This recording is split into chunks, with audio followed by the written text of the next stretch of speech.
Hola, ¿qué tal amigos? Yo soy Lorena Delfín, bienvenidos a Solo Juega. ¿Cómo han estado? ¿Cómo se la han pasado? Pues yo aquí estoy muy contenta una vez más con todos ustedes y como podrán ver, pues Max ya se vino porque él, ya cuando nos instalamos aquí en el sofá para grabar, ahí viene a dar el Max, ¿verdad Max? Oigan, pues yo quiero que el día de hoy festejemos juntos el 110 aniversario del inicio de la Revolución Mexicana. Sí, Max, estamos de festejo todos los mexicanos. Entonces, pues quiero que me acompañen. Hoy les quiero, pues, platicar de una mujer a la cual yo admiro mucho por su entereza, por su valentía, por su iniciativa. Ella nació en Lerdo, Durango, el 2 de junio de 1886. Cuando estaba muy chiquita, 3 años tenía ella, pues perdió a su mamá, a su papá, pues lo perdió cuando era muy jovencita, y su tía Ángela Galindo cuidó de ella durante toda su vida y también de sus hermanos.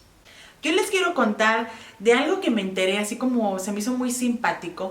Me enteré gracias a la historiadora Rosa María Valles, que cuando se encontró con la hija de este gran personaje que les digo que yo admiro, cuando se encontró con su hija Rosario Topete Galindo, le dijo: oye, es que investigando acerca de tu madre, pues me encontré con una fecha que también se dice que ella nació. Entonces, ¿cuál de las dos fechas? O sea, ¿me podrías hacer el favor de confirmarme en qué fecha nació tu madre? Entonces le dice la historiadora a la hija: ¿nació en 1886 o nació en 1896? Le dice la hija: ay, usted no se preocupe, ella nació efectivamente en el año de 1886, solo que la fecha de 1896 existe porque a mi mamá le gustaba quitarse la edad.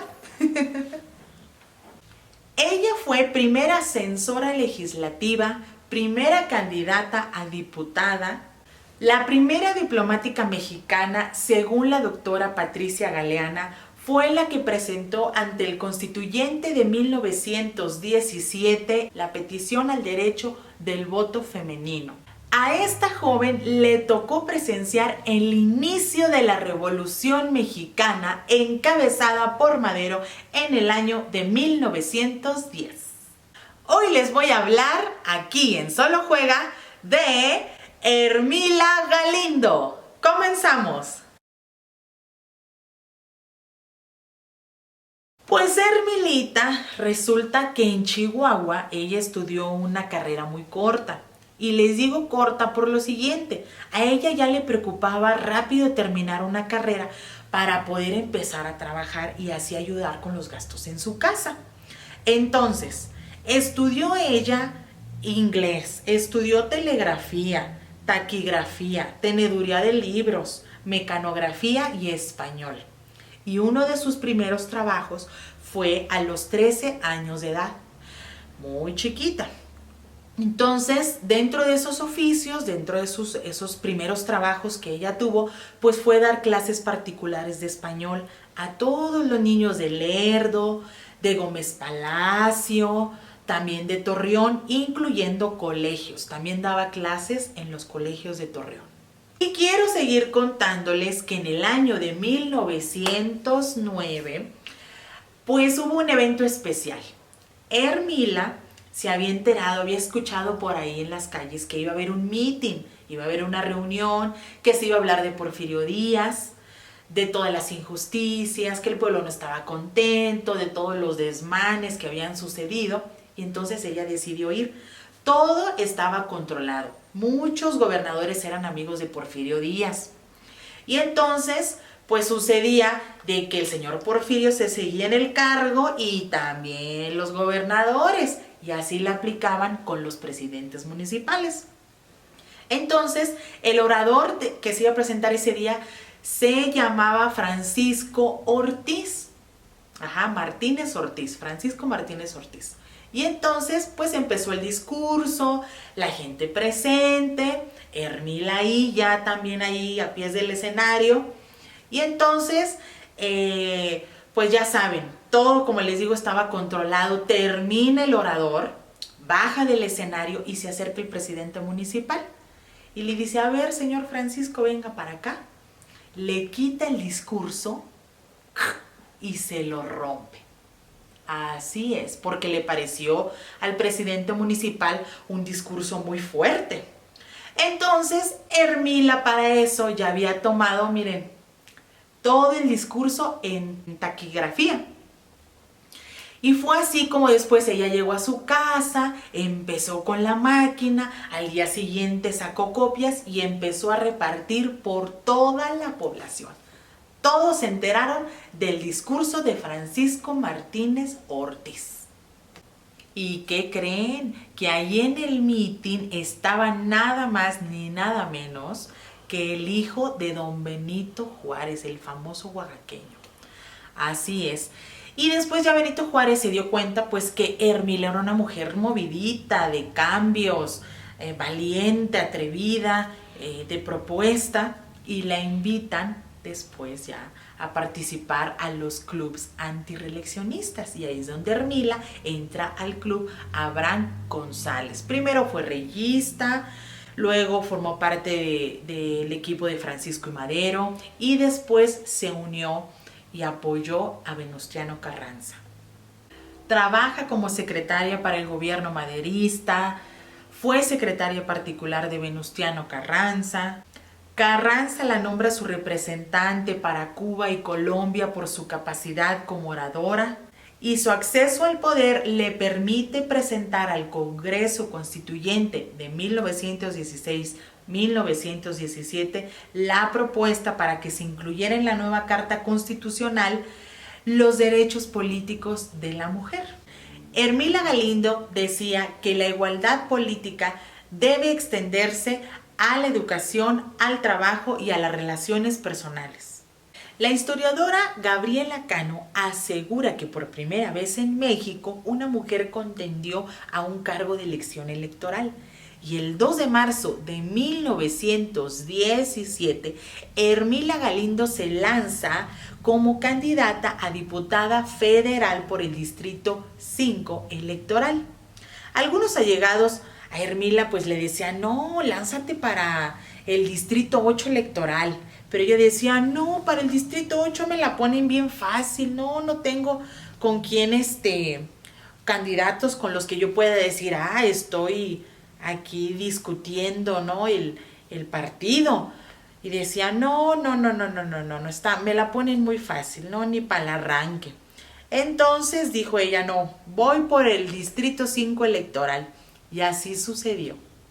Y después de toda esta situación, Ermila Galindo quedó en cuarto lugar. Quedó satisfecha, sin problema alguno, quedó contenta con los resultados. Y en el fondo lo que quería Ermila con toda esta situación, lo que quería lograr, era demostrar públicamente que la mujer podía y debía ser elegida para ocupar cargos políticos. Organizó varios movimientos revolucionarios en Campeche, en Veracruz, en Yucatán, en Tabasco, y en 1916-1923 participó con otras mujeres en los dos primeros congresos feministas que se organizaron en Yucatán y en Tabasco. Se hablaron de los derechos, de que el gobierno debería reconocer a la mujer y ser votadas en cualquier tipo de elección popular. En septiembre de 1915, Ermila Galindo fundó la revista La Mujer Moderna. Cada semana publicaba, y después ya cada mes. También después le quitó el artículo y dejó a la revista como Mujer Moderna. Se publicaron 102 ejemplares y se hablaba en esa revista de educación laica, educación sexual, se hablaba de la necesidad en la superación a las mujeres, se hablaba de astronomía, cocina, belleza y muchísimos temas más. Y bueno, también Ermila escribió un libro que se llama Un presidenciable, hablando del general Pablo González, para que lo busquen, le echen una leída, dicen que está muy interesante. Ahora, Ermila Galindo pues vivió en una época en la que ya había mucha influencia del positivismo, había mucha corriente innovadora, ideas de emancipación, Incluso ya existía el término feminismo. Como podrán ver, pues no era una época nada fácil, había que lidiar con un pensamiento machista, retrógrada, arrogante. Incluso decían que el cerebro de la mujer era más pequeño, que por eso no podía pensar tan bien como el hombre. Hay un semanario de la señorita del año 1851, según nos cuenta la historiadora Rosa María Ruiz, en el que decían que la mujer tenía un espíritu diferente. Y bueno, pues se preguntaba uno, ¿por qué diferente? Y ellos decían, porque todo esto le escribió un hombre, ¿no? Este texto de 1851, decían, pues puede ser porque pues la cabeza de la mujer es más pequeña, la estrechez de su frente, por lo largo de su sueño, por su debilidad natural, todas esas cosas decían. Puede también depender, decían, a las vicisitudes de su salud, al tiempo que consagra en alimentarnos, en cuidarnos, en criarnos. Ellas están persuadidas de nuestra superioridad, inclinada a la pereza y arrogante en nuestros homenajes. Y como podrán ver con todo esto que les platico, pues ya ven, no era una época fácil, era difícil. Todavía en estos tiempos seguimos viviendo parte de lo que hace años sucedía. Pero bueno, ahí vamos poco a poco, hay mucho que cambiar, hay pensamientos que renovar, ideologías que defender, ser más justos, que haya equidad entre el hombre y la mujer. Para mí eso es feminismo, equidad en todos los aspectos. Ni uno es más, ni la otra es menos, ni viceversa. Y como podrán ver, pues todo esto que les cuento se plasmaba en el esquema jurídico, en la normatividad. Entraba en vigor la ley del matrimonio civil en el año de 1989. La ciudadanía de las mujeres pues no existía. Los derechos del porfiriato eran limitados, la única palabra que contaba era la del marido. Las mujeres casadas no podían pues hacer contratos y tampoco podían administrar sus propiedades. Y en 1889 llega el comienzo de la Escuela Normal para Profesoras, el ingreso a la educación. Y ahí comenzaban las habladurías y decían, oigan, pero ¿qué van a hacer las mujeres si siempre han estado metidas en la casa? Cuidando, es lo único que han sabido hacer, estar ahí en casa. ¿A qué se van a dedicar ahora? ¿Qué oficio van a tomar? Y otro decía, ay, pues el de enfermeras, no de médicas. No podían pensar ellos un poco más alto para nosotras. Decían, pues enfermeras es lo mejor que les va a salir. Es lo que han hecho toda su vida. Cuidar a los hermanos, a los hijos, al marido, al abuelo. Enfermeras lo han hecho toda su vida. Y así no podían pensar en un cargo más alto. Nada de médicas, enfermeras o secretarias o algo que fuera un complemento para estar a un costado del hombre. No más. Y gracias a todo el movimiento, a todas estas luchas de Ermila Galindo y otras mujeres, surge pues uno de los primeros grandes esfuerzos, que es las ligas de orientación femenina, en las cuales demandaban igualdad en los derechos sindicales y salariales, también en la protección a la maternidad y facilidades para un mejor control a la natalidad. Muy importante todos esos temas, por supuesto, y tenían que ver para dónde iba el camino hacia los derechos de las mujeres. Ahora, ¿qué leía Ermila Galindo? Pues Ermila no solo disfrutaba leer a los grandes pensadores mexicanos que le encantaban y que tanto disfrutaba, también llegó a leer a Augusto Bebel, que fue un alemán que, por cierto, acuñó el concepto de feminismo socialista, y también a Rosa Luxemburgo y a Alejandra Kollontai, a quien conoció cuando ella vino para acá a México, a nuestro país.